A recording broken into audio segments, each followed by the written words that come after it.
دانشکده تربیت جسمانی تاجیکستان به نام سیدمومین رحیموف همچون مکتب عالی با نفوذ جمهوری در آمدن آمدن آموزگاران و ورزشکاران کسبی، مربیان و داوران، افسران، سیاحان و کوهنوردها و واقع‌نگاران ورزش و همزمان رسالت آمدن آمدن آموزگاران رشته حربی و افسران را به ذمه خود دارد. گفته شد که سال تحصیل 2024 نقشه قبولی داوطلبان 91.78% اجرا گردیده، عین زمان در دانشکده 3259 نفر دانشجو، از این تعداد 795 نفر بودجوی، 937 نفر شهرناموی و 172 نفر طبق کواتا تحصیل نموده ایستادند. در دانشکده از روی 4 اختصاص عاید بر رویه آموزگاری، مربی ساحه ورزش، سیاحی کوهی و اختصاصی رویه غیر آموزگاری تعلیم میگیرند. با دانشجویان 289 نفر هیئت پروفسوران و آموزگاران درس میگویند. دانشکده برای برگزاری مشغولیت‌های تعلیمی و ورزشی دارای 43 صنفخانه فنی با 2150 جای نشست و 20 تالار و میدانچه‌های ورزشی میباشد.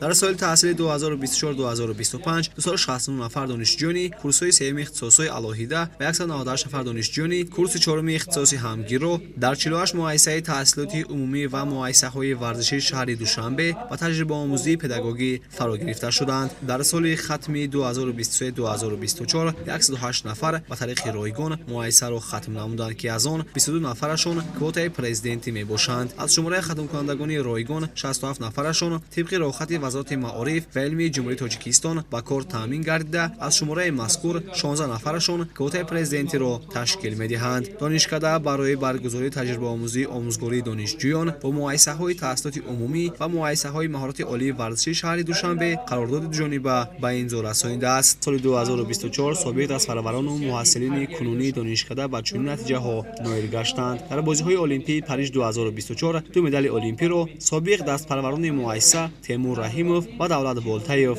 به دست آوردند. آموزگار کافدرای یک حربه و کم‌آوری دانشکده میجگونه صمدова در بازی‌های آسیایی خانگژو 2022 نه تنها مدال بلکه اولین راهخط بازی‌های تابستانی المپیک پاریس 2024 را میان ورزشکاران تاجیکستان به دست آورد.